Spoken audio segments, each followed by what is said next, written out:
Do you think you suffer from mental illness, or do you suffer from depression? Do I think I suffer from mental illness? I think I'm different. And that's the last thing I'll say on video. You can keep that in there, though.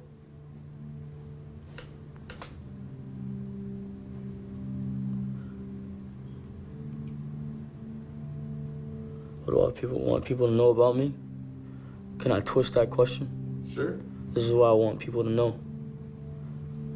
The whole point of the human race and the human mind in itself is evolution. Whether it's evolution spiritually, physically, period. Evolution. The purpose from birth is creation. That's all humans do. Everything around you was created. You were created. That table over there created, this chair created, this mic created, that camera created, that hat created. The whole point of the human race in itself is creation. Before now, when there was at least ideally the belief of two human beings on earth, everything after that was a creation in itself.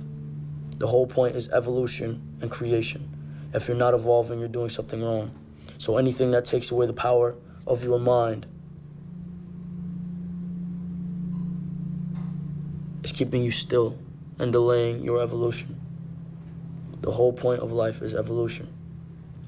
Study your laws of the universe. The law of attraction, the law of abundance, the law of equivalent exchange.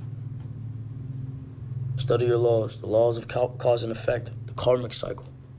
Study your laws. Dwell into your mind, meditate. Understand that you can alter your realms by your train of thought. The minute you slow down your thought, you're able to leave your body through astral projection. You're only enslaved if you can't control your mind. So while you can and while you don't have the whole world against you, or you don't have a lot of worries, worry on freeing your mind from this realm. When you can free your mind from this realm, everything is but a thought. And if you can't free your mind, then you're a slave to this realm. The whole goal is you live and then you die. You can die plenty times while you're alive. The ideal physical death is completion. You served your purpose and then you went. There really is no rest for the wicked at all. I can't astral project, so I'm going to teach everybody else to do it, to free their minds and their souls. Or I'm going to at least, if this is what you want to dwell in, which I don't want to dwell in, I'm going to teach you how to at least be happy or create while you're here.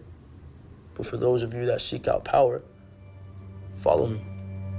Everybody got to realize, look at how much I'm doing at this age. So I mean, some of the shit I said on my No Jumper interview, and I don't mean to contradict myself at all right now, at all. I don't mean to contradict myself whatsoever. But some of the things that I said were very negligent and stupid, yes, very much so. Like talking about beating that kid in jail, and even the significance of me calling him homosexual or anything like that. That was stupid. A lot of the things I said were stupid. But the general concept of what I'm trying to do or what I am continues to evolve. So you can look at all my interviews and see that I'm evolving. Everybody needs to realize that at the time I was still a kid. I think that's cliche. I think whoever came up with that should kill themselves. That's cliche. What's cliche? Just that my fans ideally are outcasts or lame or nerds. I think that's cliche. And whoever came up with that was probably a jock in high school.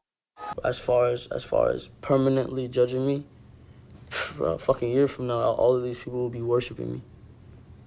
If I don't die, let's hope I don't die.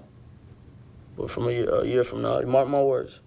Mark my words, the same people you see saying anything about me now, negative, I will have at least 5 to 10 million decent cult-based followers.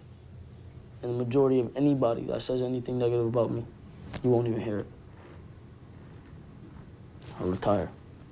I want to retire in a year.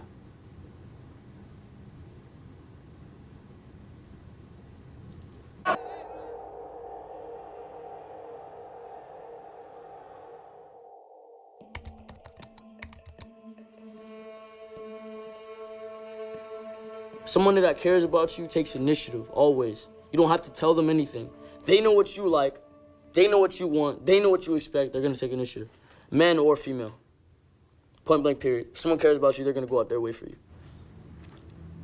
I threw myself in front of a car a while ago because of my ex-girlfriend. So around the time when she left, the pain started to kick in. I walked into the road and I threw myself in front of a car. Luckily, I hit the side of the car and left a big dent. I still have a ticket in court because of it. You can look it up. Traffic infraction. Hit the side of the car and went to the hospital. My leg was fucked up. This was when this body, per se, was still Jose. I took the IV out of my arm. I called my ride. I went home. I went to my manager's house. And I tried to put a fork in a fucking wall slide and was too pussy to do it. That was the last time I tried to kill myself. And that's the power of love.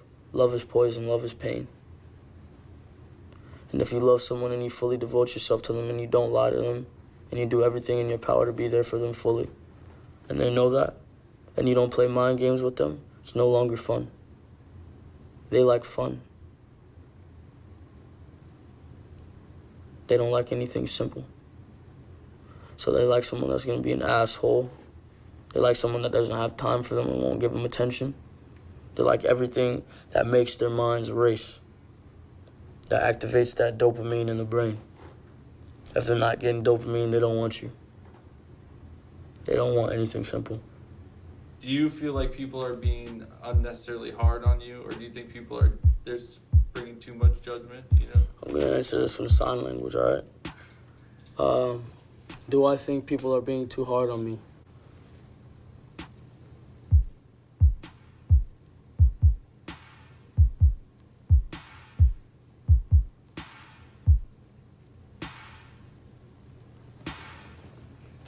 Get somebody to translate it to you. I know how to drum roll and shit too. I used to do that shit.